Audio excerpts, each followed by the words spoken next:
Buenas tardes a todos y a todas. Muchas gracias por conectaros a un nuevo Campus FEDEMO Online.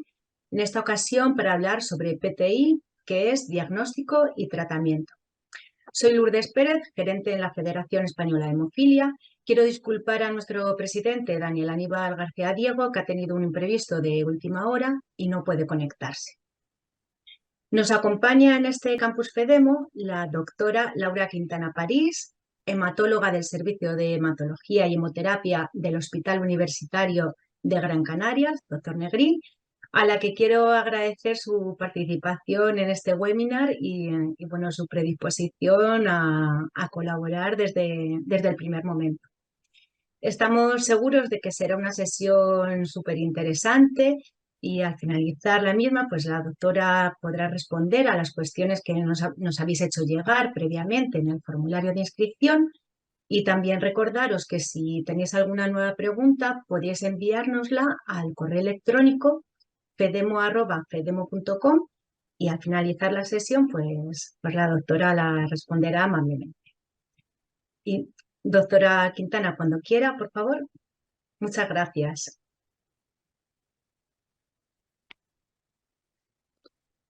Pues lo primero, agradecer yo a FEDEMO, a Daniel y a Lourdes su invitación y yo encantada de estar con ustedes aquí. Y bueno, la verdad es que tenemos un buen ratito para hablar de la PTI, que es cuál es su diagnóstico y tratamiento. Pues para hablar de la PTI tenemos que empezar a hablar de la sangre, porque es un problema de las plaquetas. Las plaquetas forman parte de los elementos celulares de la sangre, así como los glóbulos rojos y los glóbulos blancos.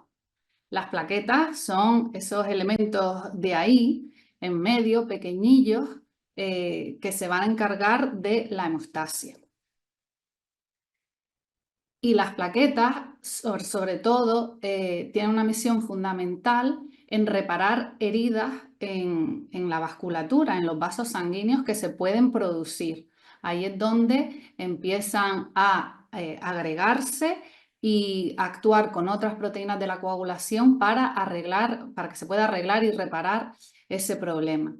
Las plaquetas habitualmente pueden encontrarse en estado de reposo y es una forma redondita, discoide, y cuando se activan empiezan a emitir esos pseudópodos y así parecen esas estrellas que vemos ahí, ¿no? Y hacen muchas otras cosas. Entonces, como hemos dicho, las plaquetas son partículas celulares que no tienen núcleo y por esto tienen una capacidad limitada para la síntesis de proteínas. Se van a liberar a la circulación cuando se fragmentan los megacariocitos. Los megacariocitos son los progenitores de las plaquetas.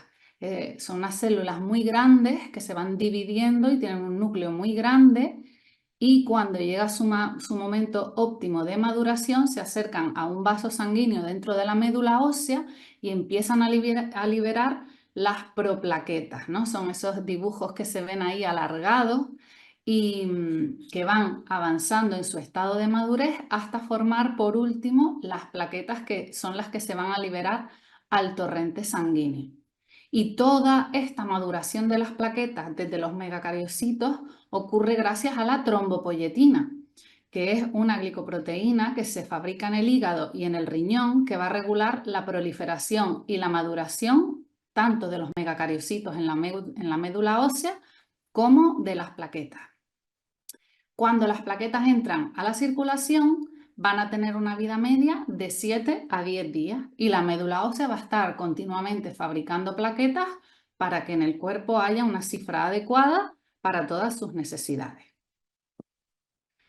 ¿Qué hacen las plaquetas? Pues su función principal es taponar cualquier solución de continuidad del endotelio vascular y activan el sistema de la coagulación y de la fibrinolisis para que por un lado se forme un coágulo que permita que se repare el tejido y por otro lado también activa todos los mecanismos para eliminar ese coágulo una vez se haya reparado el tejido y que no haya problemas.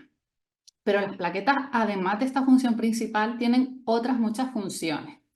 Participan en la inflamación, en la cicatrización de heridas, en la fibrosis, en la aterosclerosis, en la trombosis, también en el cáncer, en la diseminación de metástasis y muchas otras funciones. Tienen varios componentes, su membrana plaquetar, su citoplasma y sobre todo un montón de gránulos que van a liberar una serie de sustancias para hacer todas estas funciones. ¿Qué hacen las plaquetas fundamentalmente para empezar esta tarea de taponar una lesión en un vaso sanguíneo que se ha dañado?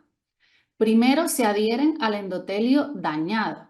Son estas plaquetas que no están activadas de entrada y que cuando toman contacto con el endotelio dañado van a activarse, van a segregar todo el contenido de esos gránulos y así se van a activar, cambiando de forma, y ahora adquieren esta forma con los pseudópodos.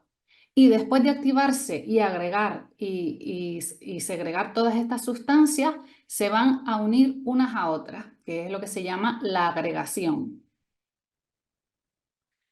Pues ahora que conocemos un poco de qué estamos hablando, de las plaquetas, vamos a hablar un poquito de la PTI. La PTI se llama así porque al principio se la conocía como púrpura trombocitopénica idiopática, aunque ahora lo normal, la terminología internacional, es llamarla trombocitopenia inmune. ¿Por qué se hablaba de que era una púrpura? Pues porque muchos pacientes presentaban estas lesiones purpúricas, ¿no? Estas lesiones que vemos ahí en la foto, que son unas lesiones que pueden ser de color rojizo o violáceo, que pueden ser escasas en número o pueden ser muy numerosas, incluso juntarse y confluir y formar grandes manchas, esto es una púrpura. ¿Qué pasa en la PTI? Que no siempre en la PTI van a aparecer estas lesiones en la piel y sigue existiendo la enfermedad. Además, no toda púrpura es una PTI. Por eso ya se ha dejado atrás la terminología de púrpura, aunque la conservamos en el acrónimo cortito, en el nombre de la PTI, por el recuerdo. ¿Qué es trombocitopenia? Pues trombocitopenia es que las plaquetas son menores de lo normal. ¿Y qué es lo que se considera normal? La cifra de normal de plaquetas suele oscilar entre 150.000 y 450.000 por microlitro. Aquí además verán algunos que seguro que les sonará diferencias entre lo que a veces, muchas veces los médicos decimos 150.000, 100, etcétera, porque según cómo las unidades de medida que utilicemos, pues a lo mejor en las analíticas aparece ese número, como por ejemplo el que vemos arriba, 189, pero esos son 189.000 plaquetas, que es lo normal, porque depende de las unidades de medida.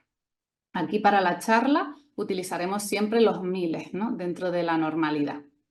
Pues el recuento normal de plaquetas es entre 150.000 y 450.000 y para definir la PTI, la cifra de plaquetas tiene que ser menor de 100.000. Las plaquetas son esos puntitos violetas que ven ahí y las vemos los hematólogos cuando miramos un frotis, que es coger la sangre que hemos extraído del paciente y hacer una extensión, teñirla para ver todos los elementos de la sangre. Pues ahí las vemos. Los rosas son los glóbulos rojos y los puntitos violetas son las plaquetas. Y a la derecha tenemos una imagen de una plaqueta muy grande.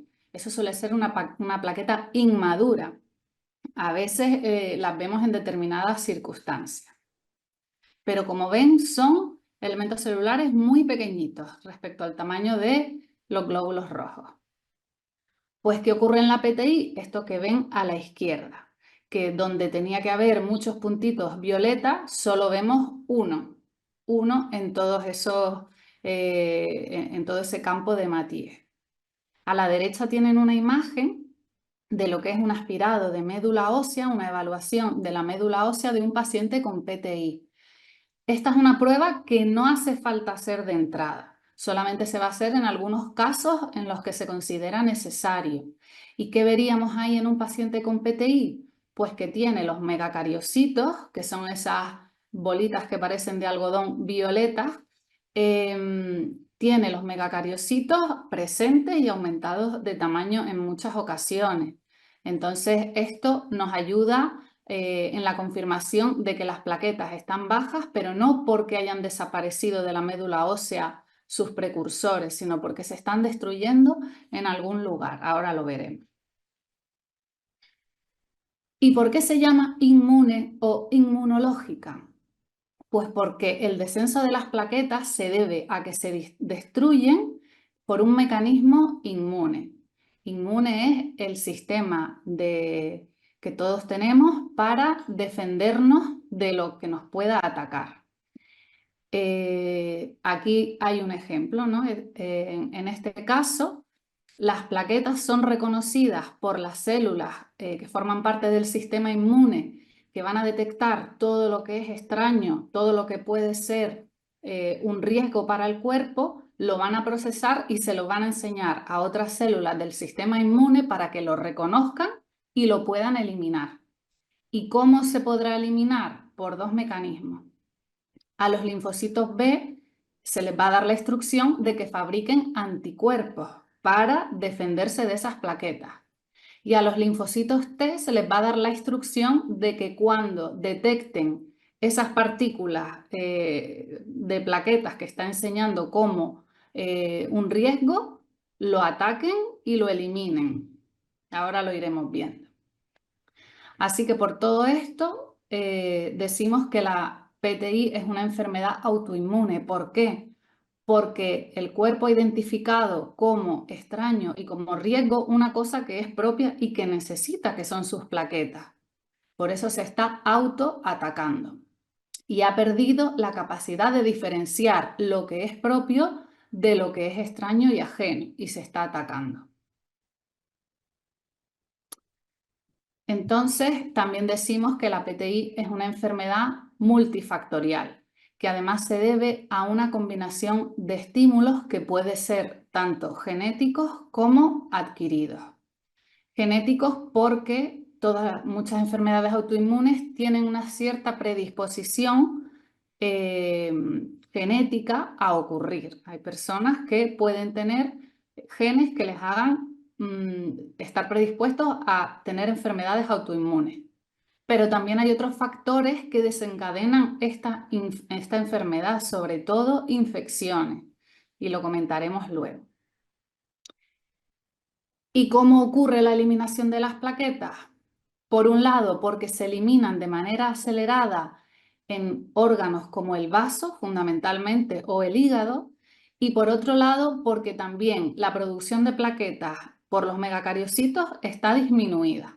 Así que el cuerpo no es capaz ni de fabricar las suficientes y además lo que fabrica lo destruye y lo elimina pronto.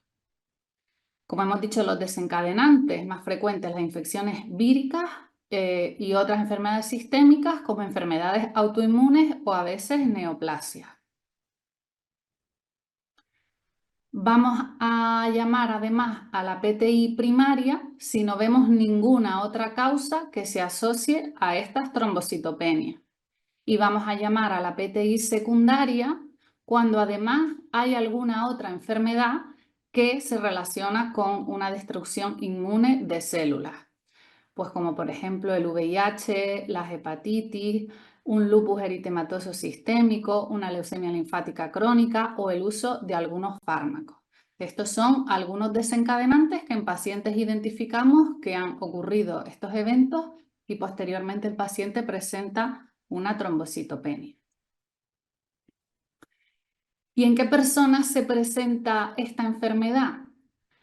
Pues aparece en 2 o 4 casos por cada 100.000 habitantes al año. Estos son los nuevos casos. Y los casos que van manteniéndose en el tiempo, que es la prevalencia, son de 9 a 26, según los estudios que hayan sido reportados, por cada 100.000 habitantes al año. Y en niños es un poquito más baja, entre 4 y 5 por cada 100.000 habitantes al año. Esto es así porque es más frecuente que la PTI se haga crónica en adultos que en niños. En niños se suele resolver. ¿Y en adultos dónde se suele presentar? Pues hay un pico de incidencia de nueva aparición en los jóvenes, fundamentalmente en mujeres, y también hay una incidencia mayor en ancianos y en este caso una afectación similar en ambos sexos.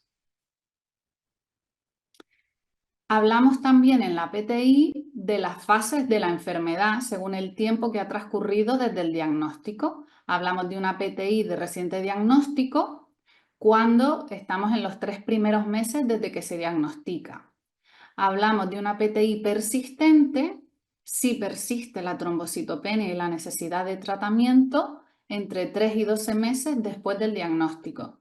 Y hablamos de una PTI crónica si persiste la trombocitopenia o la necesidad de tratamiento más de 12 meses después del tratamiento.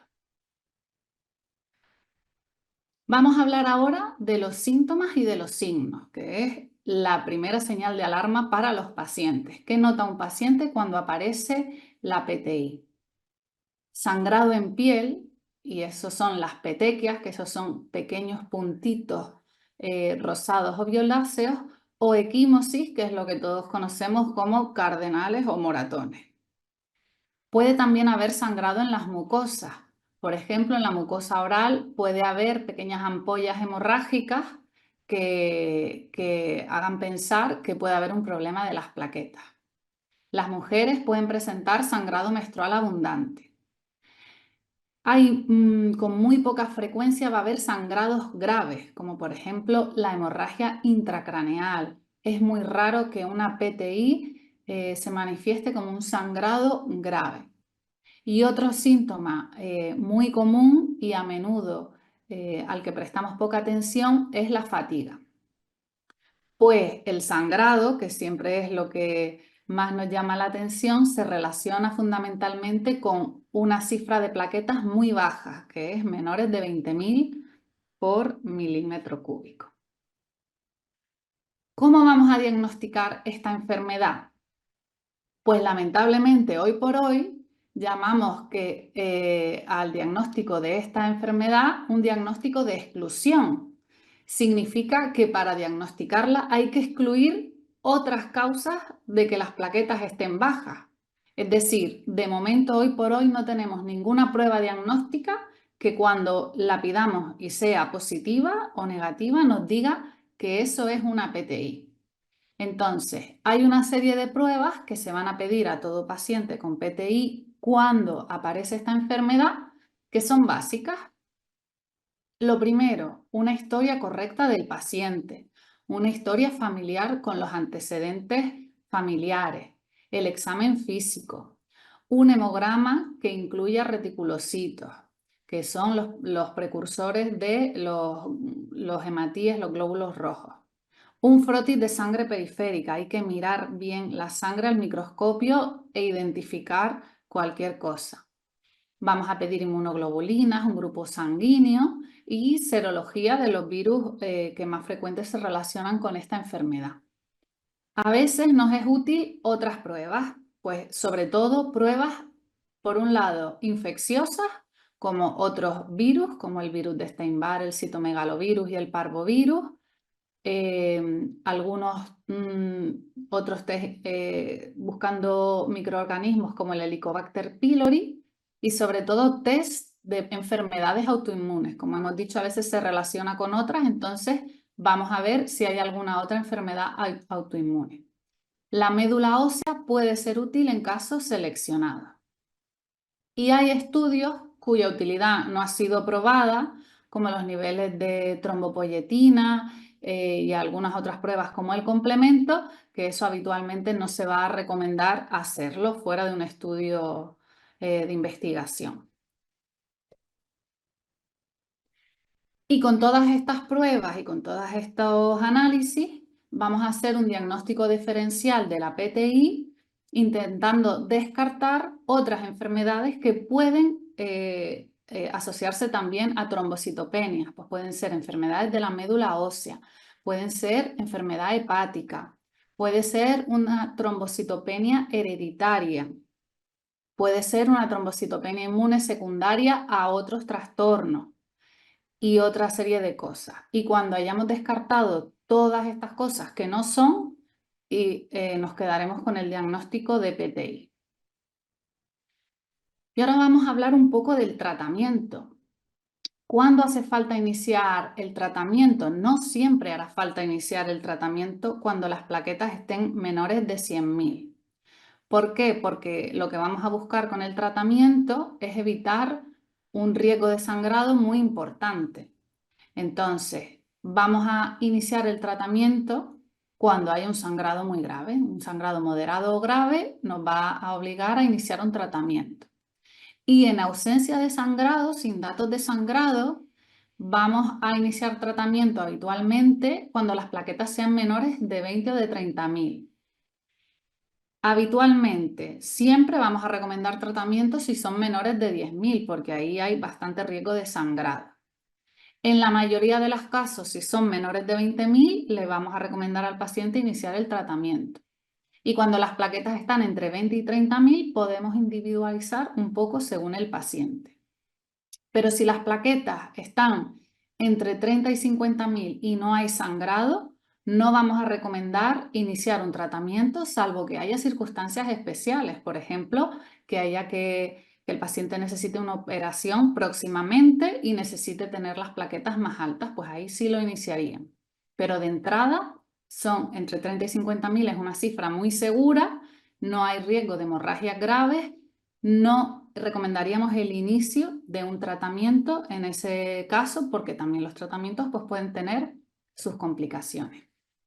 Y como hemos dicho, el objetivo del tratamiento es tener una cifra de seguridad de las plaquetas que vaya a disminuir el riesgo de hemorragias graves.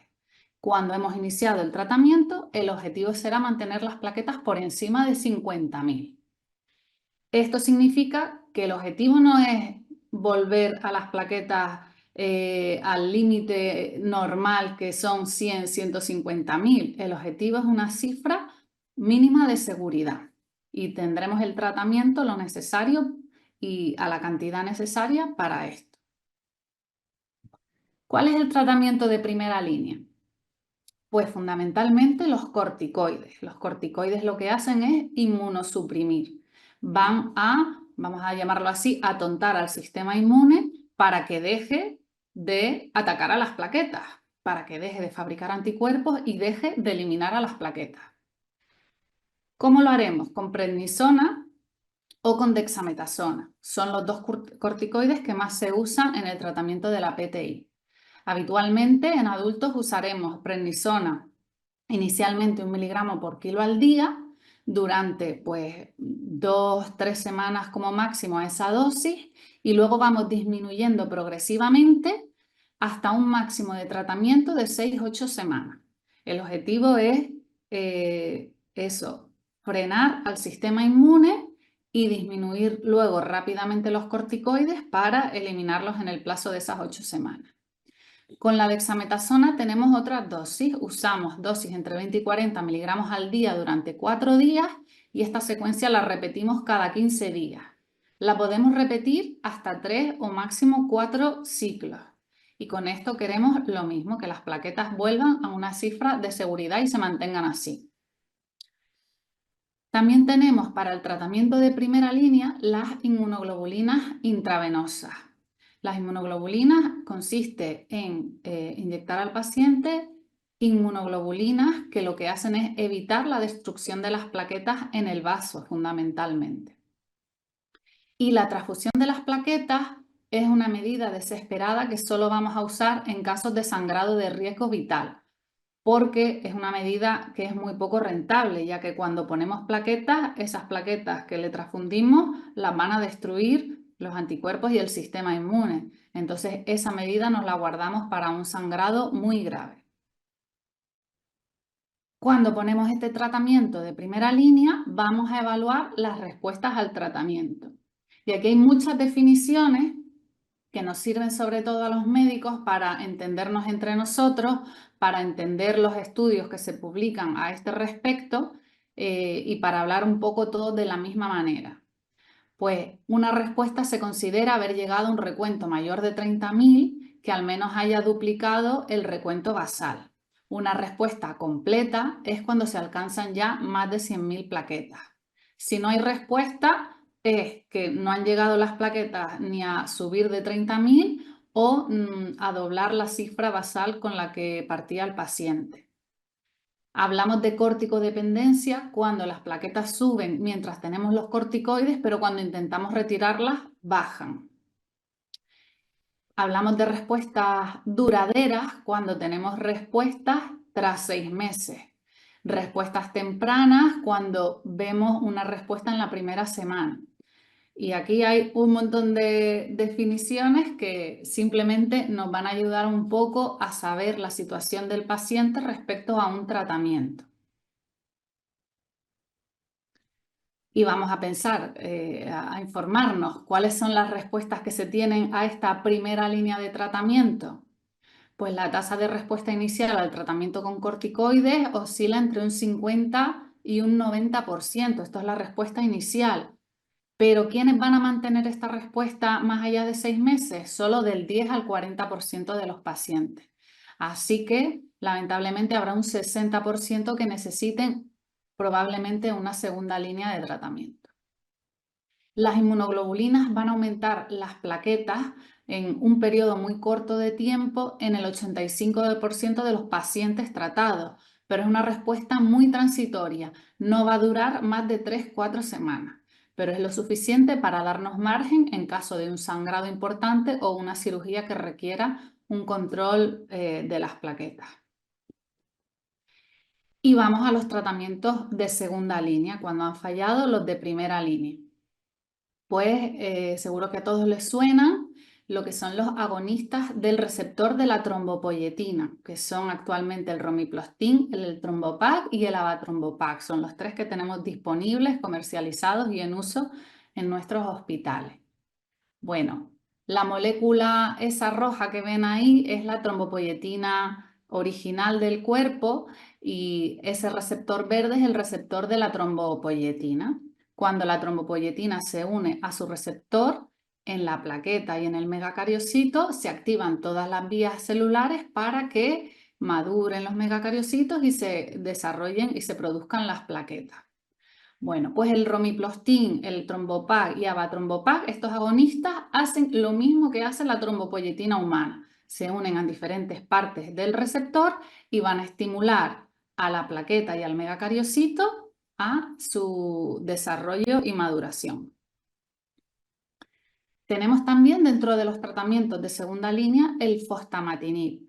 El fostamatinib es una molécula que va a prevenir la destrucción de las plaquetas en el vaso, interfiriendo en una vía celular que se llama SYK y lo que va a hacer es evitar la fagocitosis de las plaquetas, porque bloquea esa vía que cuando hay una plaqueta marcada con estos anticuerpos y active al sistema inmune para eliminarla, bloquea al sistema inmune y así no lo va a fagocitar. Y además de estos tratamientos de segunda línea, que son los principales que vamos a elegir porque son los que se han estudiado bien y han demostrado ser seguros y eficaces para el tratamiento de la PTI, tenemos otros porque desde hace mucho tiempo sabemos que esta es una enfermedad que a veces es refractaria y que no tiene fácil solución. Entonces, el rituximab, que es un fármaco que elimina los linfocitos B, puede ser una opción. La esplenectomía, quitar el vaso. ¿Por qué? Porque este es el órgano donde se destruyen fundamentalmente las plaquetas, pues si quitamos este órgano, es posible que frenemos la destrucción de las plaquetas. Y luego tenemos otros tratamientos como inmunosupresores, inmunomoduladores o citostáticos que vamos a utilizar también en casos muy refractarios.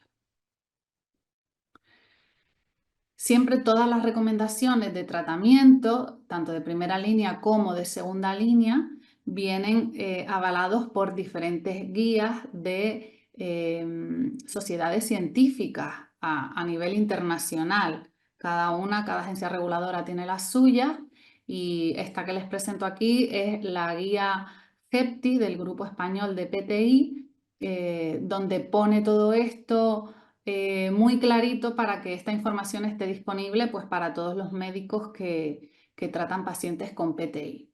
Y aquí vemos que los análogos del receptor de la trombopoyetina y el fostamatinib son la primera estrategia dentro de los pacientes en segunda línea. Tienen unas tasas de respuesta altas, mayores del 80%, y unas tasas de remisión un poquito más bajas, del 30% en algunos casos. Son muy costosas. Luego tenemos el rituximab, que está dentro de la segunda línea como segunda estrategia, y la esplenectomía también segunda estrategia. Unas tasas de respuesta también un poquito más moderadas y de respuesta mantenida también más moderada. El rituximab no se pensó de entrada para la PTI, pero se ha visto que en algunos pacientes funciona. Tiene algunas complicaciones, como que al fin y al cabo estamos eliminando linfocitos B que son necesarios para la inmunidad y para la defensa, pues pueden causar neutropenia, hipogammaglobulinemia y predisponer a las infecciones. Y la esplenectomía, además de ser una cirugía, como el vaso no es un órgano que se considere esencial, pues ha sido una opción, sobre todo cuando no había otras opciones de tratamiento. Es potencialmente la única opción curativa, aunque no siempre se consigue en los pacientes que reciben esta esplenectomía el control de la trombocitopenia. Y puede haber también otros efectos adversos como son infecciones o trombosis en estos casos. Aquí vemos una representación de cómo ha evolucionado en parte el tratamiento de la PTI desde su primera descripción en 1735, desde que en 1916 se realizara la primera esplenectomía para un paciente con trombopenia de este tipo. En 1950 se estableció que esta enfermedad era autoinmune. En 1998 es el primer caso que se reporta de uso de rituximab para PTI y a partir de 2008 es cuando empieza el avance en los tratamientos, porque aparecen ya los análogos de los receptores de la trombopoyetina, el primero el romiplostim, y en 2011 aparece el trombopac. Y ya después de eso, a partir de 2020, aparecen avatrombopac y aparecen fostamatinib. Y todo eso es lo que tenemos actualmente autorizado como tratamiento. Con lo cual, como siempre, en los últimos años ha habido muchos avances y más que se esperan. Vamos a hablar también de algunas situaciones especiales. Por ejemplo, la PTI en los niños. En los niños va a aparecer entre los 2 y los 8 años de edad. Suele haber antecedentes de un episodio infeccioso desencadenante y van a tener tendencia a remitir espontáneamente, incluso tras 2 años de evolución de la trombocitopenia.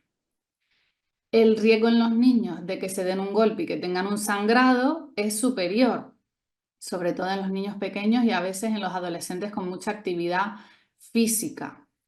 El niño tiene menos comorbilidades que un adulto de avanzada edad. Esto va a facilitar mucho el manejo de la enfermedad. Y por esta misma razón va a ser siempre muy importante valorar cualquier efecto adverso en un niño de un posible tratamiento. Y los tratamientos con corticoides en niños, de entrada, por esta mayor temporalidad y mayor tendencia a la remisión espontánea, van a ser mucho más cortos que en adultos. ¿Qué otras situaciones especiales tenemos? En caso de cirugía o un sangrado de riesgo vital, ya lo hemos mencionado, pero tenemos tratamientos que podemos utilizar para controlar, como por ejemplo las inmunoglobulinas, que empiezan a ejercer su efecto en horas, los corticoides, que van a tardar días en hacer efecto, la transfusión de plaquetas, y tenemos el ácido tranexámico, que va a estabilizar cualquier tapón hemostático para que sea un poquito más estable y se intente así también controlar los sangrados. Y otra situación especial en los pacientes con PTI es la trombosis, porque a pesar de una cifra baja de plaquetas, los pacientes con PTI pueden tener un riesgo aumentado hasta el doble de eventos trombóticos venosos y arteriales. Y es una cosa que parece imposible de entender, porque ¿cómo es posible que teniendo las plaquetas bajas vaya a haber un mayor riesgo de trombosis? Pues esto es así por varios factores. Algunos factores están relacionados con la propia enfermedad. ¿Por qué? Porque hay muchas plaquetas inmaduras y micropartículas que esto tiene mucha actividad proinflamatoria. Incluso por esta incapacidad de la médula de fabricar suficientes plaquetas, salen plaquetas muy maduras e incluso megacariocitos a la circulación. Y todo esto es muy trombogénico porque genera mucha inflamación y la inflamación activa a la coagulación. Luego hay algunos factores de riesgo que están relacionados con el propio paciente y que comparten estos factores de riesgo con el resto de la población, como haber tenido una trombosis previa, como tener un cáncer, la inmovilización, obesidad, cirugía. Para la trombosis arterial, la hipertensión, la diabetes, el tabaquismo, la edad, la dislipemia. Entonces a todos los pacientes se les va a recomendar controlar todos los factores de riesgo de trombosis y los factores de riesgo cardiovascular. Y también hay factores de riesgo relacionados con el tratamiento. La esplenectomía favorece las trombosis, los corticoides también favorecen las trombosis, las inmunoglobulinas y los análogos del receptor de la trombopoyetina. Así que, lamentablemente, tener las plaquetas bajas no reduce el riesgo de trombosis. Y ya casi por último, hablar un poquito del impacto de la PTI en la calidad de vida, porque todos los análisis de calidad de vida están aumentando en los últimos años, donde se ve que no es solo el tratamiento de la enfermedad y la respuesta analítica y la disminución de los sangrados. Todas las enfermedades afectan a la calidad de vida y la PTI es una de estas enfermedades que cuando se cronifican afectan mucho a la calidad de vida. Aquí tienen pues una parte de una publicación reciente donde se encuesta a los pacientes y se les pregunta, por ejemplo, cómo de frecuente es que la PTI afecte a tus niveles de energía. Cómo de frecuente es que la PTI afecte a tu capacidad normal de hacer ejercicio, que afecte a tus tareas diarias, a tu vida laboral o a tus estudios, a tu capacidad para concentrarte, etcétera.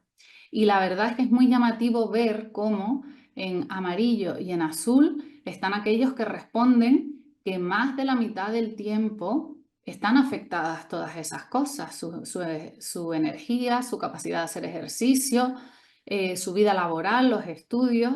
Entonces es preocupante y significa que afecta a la calidad de vida.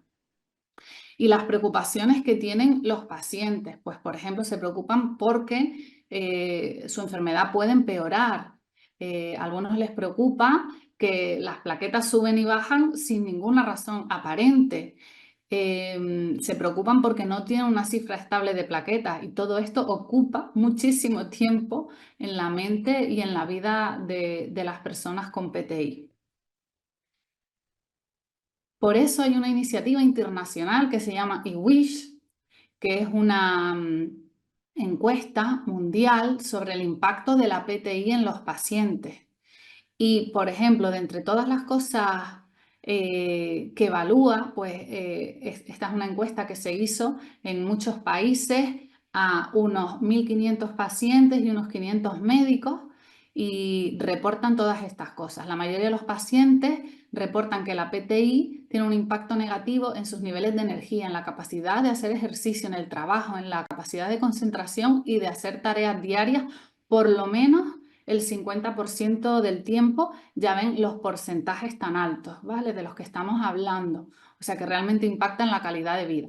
Y otra cosa muy interesante de estas encuestas es ver las diferencias que hay entre, por ejemplo, los síntomas que reporta el paciente y los síntomas que reporta el médico como importantes y como relevantes en esta enfermedad. Los pacientes reportan la fatiga como el más importante Luego también reportan ansiedad por el recuento de plaquetas, petequias y sangrado sin causas aparentes. En cambio, lo que más reportan los médicos son las petequias, la púrpura, el sangrado y la epistaxis. Entonces vemos esas diferencias que hay entre pacientes y médicos que nos pueden hacer pensar en cómo unificar todo para entender la enfermedad y cómo afecta a las personas. Pues de esta misma manera, lo mismo hay un top 3 de síntomas que, por ejemplo, para los pacientes es lo que los pacientes quieren que se resuelva. Pues la mayoría de los pacientes quiere que se resuelva el sangrado menstrual abundante, las trombosis y la fatiga.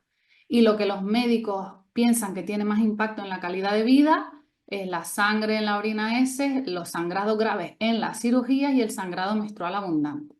Pues esto de nuevo nos sirve para ver esas diferencias y entender que a lo mejor, sobre todo a los médicos, nos falta un poquito de valorar esa percepción de cómo afecta a la vida esta enfermedad.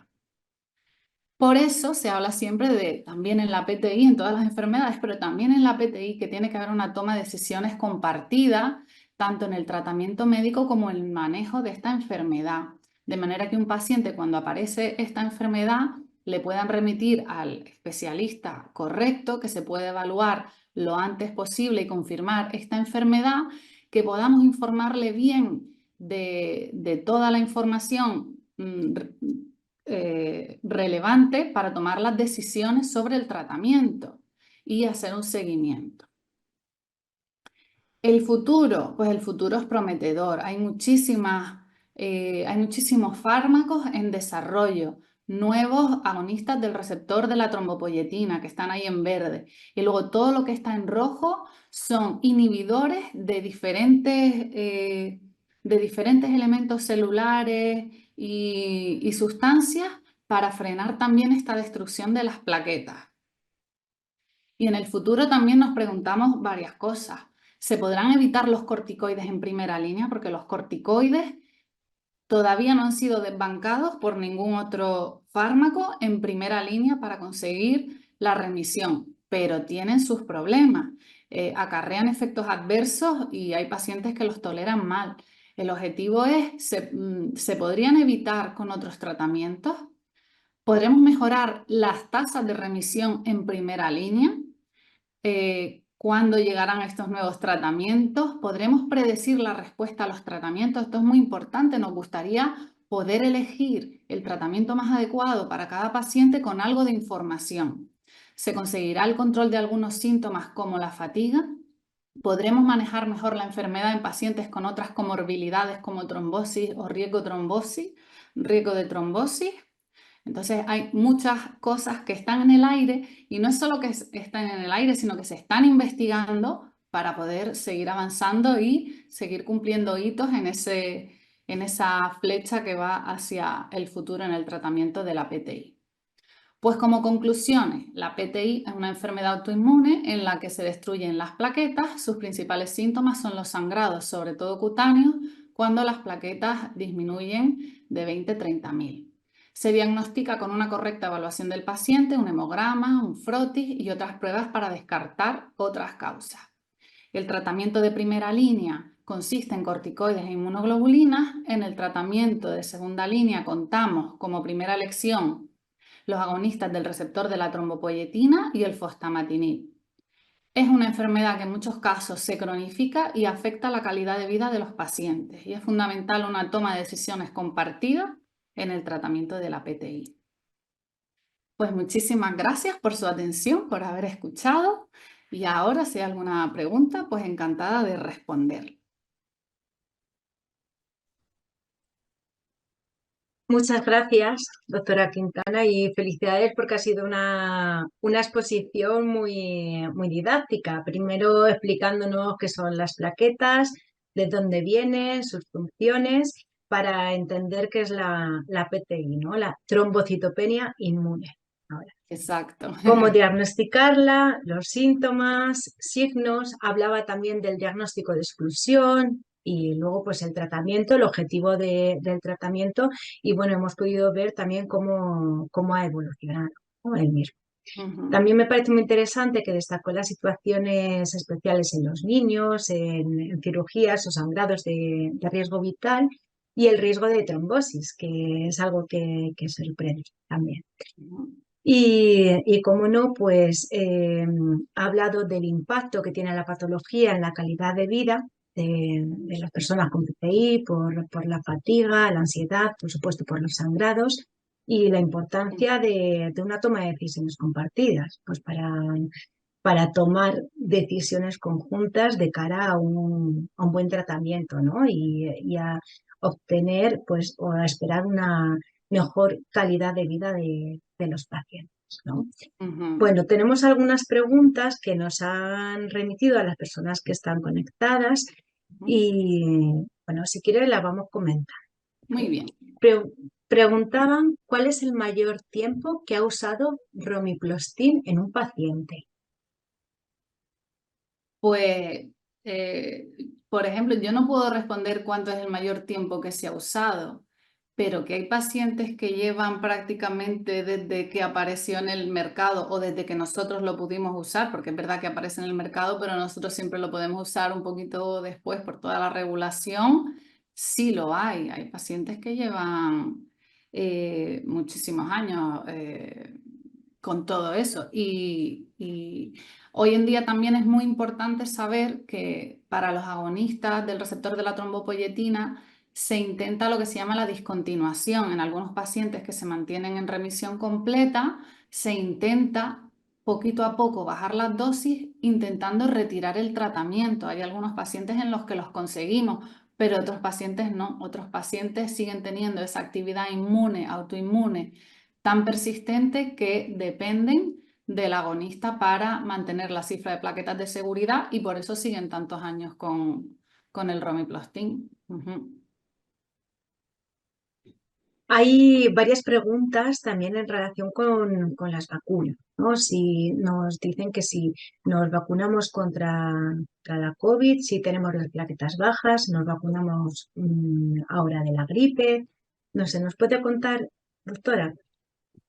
Muy bien, además es un tema muy interesante y a veces un poco controvertido, pero nuestra recomendación casi siempre es clara y es recomendamos las vacunas. ¿Por qué? Recomendamos las vacunas porque la PTI, la trombopenia inmune, como enfermedad autoinmune, hay una disregulación del sistema inmune.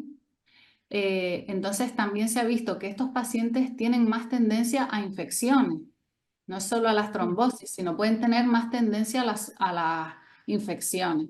Entonces, las vacunas es lo que hoy por hoy tenemos para conseguir tanto la de la gripe como la del COVID, que una infección por estos agentes no sea grave. No es para evitar cogerla, es para que una gripe no sea una neumonía grave que acabe en la UMI y un COVID no sea un COVID grave que acabe en la UMI o que tenga riesgo vital, porque lamentablemente seguimos viendo esto. Entonces la recomendación es las vacunas que sean necesarias administrárselas. Ahí hay otra situación de la que debemos ser conscientes y es que una vacuna no deja de ser un estímulo inmune al cuerpo para que genere anticuerpos. Y esta enfermedad ya hemos visto que algunas infecciones y estímulos inmunes pues desencadenan las trombopenias. Entonces, en algunos pacientes podemos ver que tras alguna vacuna se puede desencadenar un episodio de trombocitopenia. Puede ser, no son la mayoría. Y la mayor parte de esos casos los vamos a poder controlar bien. Es solamente que hay que ser consciente de eso. La vacuna tiene un beneficio positivo, por eso siempre la vamos a recomendar. Y tenemos que saber que a lo mejor en algún paciente puede haber una trombopenia tras la vacuna y esa la manejaremos, como tenemos que manejar pues otras crisis de trombopenia en estos pacientes. Pero el beneficio neto es positivo para el paciente para vacunarse. Y, por ejemplo, solo recomendaríamos no vacunarse a algún paciente con circunstancias especiales. Por ejemplo, un paciente que hubiera recibido rituximab, que es esa molécula que va a eliminar a los linfocitos B y participa en la generación de anticuerpos de las vacunas, pues un paciente que lo haya recibido recientemente no se lo vamos a recomendar porque no va a poder generar esos anticuerpos, entonces ahí no lo vamos a recomendar y en algún otro caso aislado, pero en la mayoría de las pacientes sí lo vamos a recomendar. ¿Y es necesario, doctora Quintana, que los pacientes se vacunen en sus hospitales, en sus centros especializados? Nosotros habitualmente no les recomendamos que sea estrictamente en nuestro hospital. Ellos pueden ir a su centro de primaria y vacunarse. Casi siempre vamos a tener una consulta o una revisión, sobre todo en los pacientes con PTI crónica, un poquito antes o un poquito después y va a haber un control. Muy pocos pacientes los vemos que estén en tratamiento y les damos grandes periodos de seguimiento.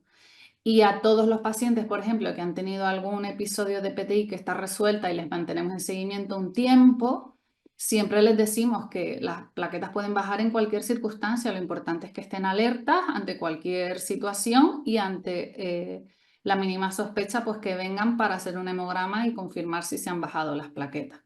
Pero nosotros en respecto a las vacunas les recomendamos que se vacunen de donde le llamen. Algunos es en su centro de salud y algunos que tenemos en seguimiento nosotros en la unidad preventiva, pues lo hacemos en el hospital. Preguntaban también en relación a esto, ¿qué debe vigilar? ¿Qué debo vigilar en mi día a día? No sé, ¿hay algún signo de alerta mayor que otro? Bueno, siempre lo más llamativo es los sangrados, cualquier sangrado, y los pacientes, todos los que se les bajan las plaquetas lo cuentan cuando vienen a la consulta y se enfrentan a esa analítica en la que las plaquetas han vuelto a bajar. Yo lo sabía porque tengo las petequias pues cada uno en donde sea, en la barriga, en los brazos, y todo eso. Entonces, las petequias es un signo de que las plaquetas están bastante bajas, los hematomas con facilidad o el sangrado menstrual abundante. Entonces, en algún paciente que está controlado y que vuelven a aparecer estos signos de sangrado, siempre hay que sospecharlo, siempre hay que consultar para confirmar o descartar que se hayan bajado las plaquetas.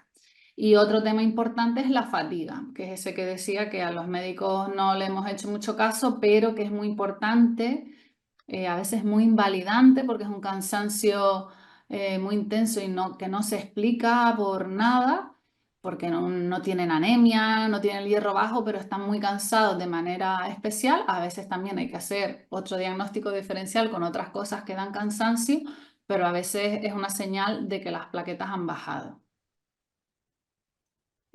Por la experiencia de su centro, también englobando todas las preguntas que han entrado, las revisiones habitualmente, ¿cada cuánto tiempo se realizan? Entiendo que depende del paciente, pero no sé si tienen algún protocolo que sigan o alguna guía concreta. Claro, nosotros habitualmente ya el seguimiento se hace individualizando. Por ejemplo, un paciente que con una dosis de fármaco está estable, hemos conseguido una estabilidad en una cifra, por ejemplo, de remisión completa, que el paciente llega a más de 100.000 plaquetas, vamos a poner, deben pasar unos 4 o 6 meses para que intentemos bajar. Entonces, casi siempre vamos a hacer controles progresivos cada mes, cada 2 meses. Es muy raro que vayamos a dar a veces pues 4 meses o lo que sea, pero hay pacientes que son muy dependientes que a lo mejor sí que les podríamos dar 4 meses entre consultas. En la mayoría de los pacientes, y hay algunos que sí que son inestables y que requieren ajuste de dosis con cierta frecuencia, sí que les vamos a dar controles pues una vez al mes y medio, 2 meses, dependiendo. También depende, por ejemplo, de los antecedentes, pues cuántas crisis hayan tenido, cuántas veces les hayan caído las plaquetas y hayamos tenido que modificar el tratamiento, pues a esos les vamos a seguir un poquito más estrechos. Y hay pacientes que a veces los tenemos que seguir pues cada 2 semanas o algo así porque están muy inestables y ahí tenemos que ir hilando fino. Entonces, no hay un protocolo que se pueda seguir porque es que cada paciente va a evolucionar de una manera. Nos preguntaban también si conoce alguna iniciativa impulsada por el Sistema Nacional de Salud centrada en brindar apoyo emocional a los pacientes con PTI. Pues Y lamentablemente en el Sistema Nacional de Salud ya nos gustaría tener, porque nosotros en nuestro hospital no tenemos tampoco, pero sé que Fedemo tiene, entonces en este caso yo creo que Lourdes tú lo puedes contar muy bien. sí, en realidad, muchas gracias. En Fedemo tenemos un equipo psicosocial que trabajadoras sociales, psicóloga y ofrecemos pues apoyo psicosocial, emocional a todas las personas, también con coagulopatías, también con PTI. Entonces, bueno, pues es, si alguien tiene necesidad y quiere contactar con nosotros, pues también estamos disponibles, ¿no? E incluso pues contactamos a varias personas para que el compartir experiencias, ¿no? Y pues les ayuda mucho. Claro, sí que es Y muy importante. Ujú. sí, al final es lo que también las demandas que nos entran, ¿no? Pues el contar a otra persona que ha pasado por lo que tú has pasado, pues empatizan y bueno, pues es muy, muy bueno también. Pues, doctora Quintana, muchísimas gracias. Nos hemos ajustado perfectamente al tiempo y nada, agradecerle de nuevo pues su participación en el webinar. De verdad que ha sido interesantísimo, muy didáctico. Creo que no han quedado dudas sin resolver. No obstante, como sé que está predispuesta, si recibimos alguna consulta, se la haré llegar. Claro. De verdad que muchísimas gracias por todos. Por todo y bueno, pues esperamos poder seguir contando con usted para otras sesiones. Claro, muchas gracias a ustedes por la invitación, la verdad, a mí me ha encantado, así que yo encantada. Ujú. Fantástico.